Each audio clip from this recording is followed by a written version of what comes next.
Mais alors, pourquoi s'intéresser à la patate douce? La patate douce est un légume racine jouant le rôle de glucide dans le cadre d'une alimentation orientée sur la santé, la performance et l'esthétisme corporel. Aujourd'hui, elle est principalement connue pour booster et optimiser la performance physique grâce à son excellente source glycémique, mais aussi son fort apport nutritionnel. Mieux connaître la patate douce. Il existe environ 500 variétés de patates douces, certaines plus rares que d'autres, différenciées par leur couleur de peau et de chair, allant de blanche, jaune et orange à rose ou violet. La patate douce appartient à la famille botanique des convolvulacées, des plantes herbacées rampantes. Elle ne fait donc pas partie de la même famille botanique que les pommes de terre qui, elles, appartiennent aux solanacées, regroupant d'autres légumes comme les poivrons, les aubergines, les piments ou bien encore la tomate. La patate douce lutte contre l'acidité de l'organisme. Pour fonctionner, l'organisme doit se situer dans un pH légèrement basique afin que les réactions chimiques soient optimales. L'équilibre acide-base dépend en grande partie de ce que nous mangeons et de la façon dont nous respirons. Et pour aller plus loin sur cette thématique, je vous recommande fortement de lire le livre Santé et Nutrition écrit par Christophe Cario. Il s'agit d'une formation personnelle pour prendre votre santé en main avec plus de 340 pages d'explications et de mise en pratique. Vous trouverez aussi 30 recettes délicieuses diététiques et sans gluten et vous pourrez trouver le lien dans la description de ce podcast. Lorsque la production d'acide à l'intérieur de l'organisme est trop importante, la densité minérale osseuse diminue, la masse musculaire fond, les reins souffrent, la sécrétion d'hormones de croissance est perturbée. Les céréales, les protéines animales et les laitages, abondamment consommés de nos jours, contiennent des acides aminés soufrés acidifiants, mais quasiment pas de composés alcalinisants. Conséquence, l'acidité de l'organisme augmente, perturbant profondément de nombreuses réactions biochimiques vitales pour la régénération de l'organisme. Et c'est là où les fruits et les légumes nous apportent les composés basifiants, comme le potassium, magnésium, calcium, pour équilibrer l'acidité de notre organisme. La patate douce fait partie des plantes les plus basifiantes avec les feuilles d'épinard, la mâche, la roquette, le cresson, le pourpier, les aromates frais comme le persil, la menthe ou le basilic, le fenouil, la courge ou encore l'avocat parmi les aliments les plus courants. La richesse en potassium de la patate douce, 337 mg pour 100 g, participe à son action basifiante et s'oppose à l'excès de sodium. Patate douce et équilibre glycémique. L'index glycémique de la patate douce est bas à modéré, entre 46 et 60, selon le type de patate douce et le type de cuisson. L'index glycémique est un indice de 0 à 100 permettant de classer les glucides en fonction de leur capacité à élever rapidement la glycémie, c'est-à-dire le taux de sucre dans votre sang. Lorsque l'on consomme souvent ou principalement des aliments qui font monter rapidement la glycémie, on sécrète beaucoup d'insuline pour éviter que cet excès de sucre reste trop longtemps dans le sang et pour maintenir une glycémie stable. Je vous invite à lire notre article sur notre blog sur la tolérance aux glucides afin d'en savoir davantage sur l'indice glycémique. Encore une fois, le lien dans la description de ce podcast. Lorsque l'insuline est sécrétée car vous mangez souvent trop de sucre ou de glucides sans besoin spécifique, par exemple sans travail physique, sans séance de musculation, sans entraînement ou sport, l'excès de graisse est d'abord stocké sous forme de graisse, puis au fil des mois et des années, les cellules de votre corps perdent progressivement leur sensibilité à l'insuline. On parle de résistance à l'insuline. Ce processus prend du temps, mais on estime aujourd'hui que la majorité des individus ont une forme de résistance à l'insuline en fonction de leur âge et de leur mode de vie. Cette résistance à l'insuline mène au diabète de type 2 et aux maladies cardiovasculaires.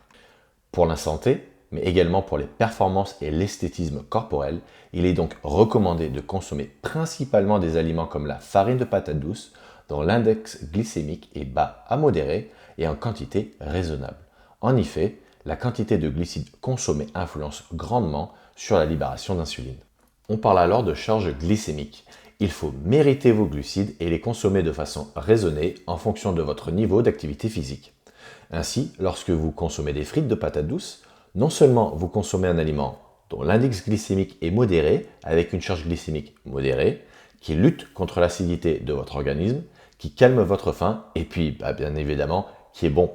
Alors les autres atouts de la patate douce. La patate douce possède de nombreux autres intérêts nutritionnels pour lesquels nous vous recommandons son utilisation dans votre alimentation. Elle est notamment naturellement riche en fibres insolubles et solubles, notamment de la pectine. Ce profil en fibres aide à réguler la glycémie tout en réduisant la faim. Les fibres insolubles sont essentielles pour maintenir une bonne sensibilité à l'insuline, ce qui aide ensuite à réguler la quantité de sucre dans votre sang. Elle ne contient pas de gluten, ce qui fait de la patate douce une excellente alternative aux pâtes. Chez NutriPure, pour la confection de notre farine ou poudre de patate douce, Nous avons sélectionné une variété de patates douces à chair blanche dont la concentration en arabinogalactane est plus importante dans la peau et la chair que dans d'autres variétés. L'arabinogalactane est un polysaccharide que l'on retrouve dans certaines plantes avec des vertus santé particulières en plus de son action sur la glycémie. Elle renforce notamment votre système immunitaire de différentes façons et augmente également la concentration intestinale de certaines bactéries bénéfiques bien connues, Lactobacillus. Je vous invite à lire un autre article sur le microbiote afin d'en savoir plus. Chaque variété de patates douces possède des vertus différentes. Les patates douces dont la chair est orange contiennent beaucoup de bêta-carotène qui se transforme dans le foie en vitamine A, utile notamment pour ralentir le vieillissement, prévenir le cancer et pour garder une bonne vue. Les patates douces dont la chair est pourpre et au goût plus sucré contiennent pour leur part beaucoup d'anthocyanines, des pigments de la famille des flavonoïdes ayant un puissant pouvoir antioxydant et que l'on retrouve également dans les myrtilles, les mûres, le cassis ou bien encore les framboises. Comment bien utiliser la patate douce et la farine de patate douce bio NutriPure? Le terme farine de patate douce est souvent utilisé, mais techniquement il ne s'agit pas de farine, comme les grains de céréales moulues, mais de poudre, puisque la patate douce est une plante racine que l'on déshydrate à basse température, en tout cas chez NutriPure, puis que l'on réduit par la suite en poudre. Mais alors, comment utiliser la poudre de patate douce bio NutriPure?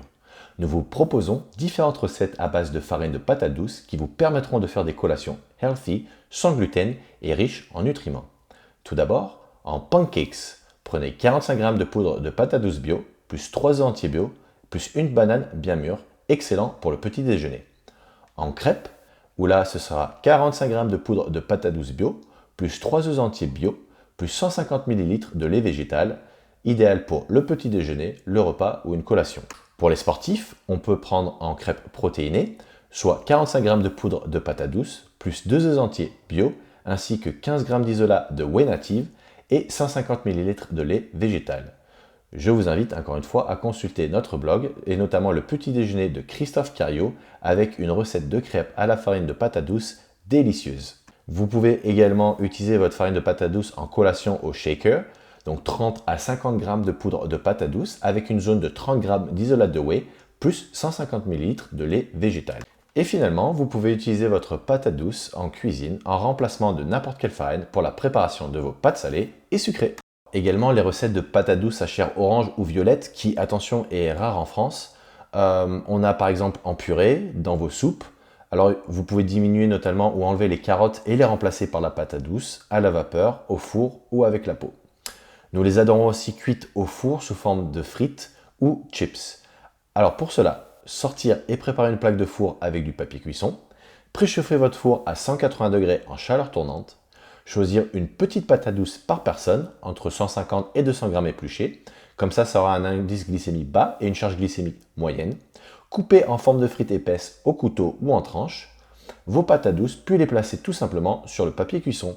Faire cuire entre 20 et 25 minutes en surveillant la cuisson pour éviter qu'elle ne brûle. À déguster avec des légumes ou crudités, 3 œufs au plat ou une viande blanche ou du poisson type sardine pour profiter des oméga 3. L'histoire de notre farine de patate douce en poudre bio NutriPure. Cela fait des années que Christophe consomme et conseille la patate douce pour tous les bienfaits que nous recommandons dans ce podcast. Christophe consommait déjà des recettes africaines à base de patates douces. Ainsi, quand ils ont développé NutriPure, Christophe a demandé à son frère Florent de trouver de la farine de patate douce. Ils se sont donc associés avec un partenaire et un village en Afrique équatoriale afin d'aider au développement d'une plantation de patates douces dans le respect des exigences biologiques. L'idée est d'aider les populations locales à cultiver et vivre correctement de leur récolte tout en maîtrisant la production à long terme, la traçabilité, les processus de déshydratation de nos patates douces et pouvoir à terme proposer différentes variétés de patates douces dans lesquelles, comme vous pouvez le constater, nous croyons beaucoup.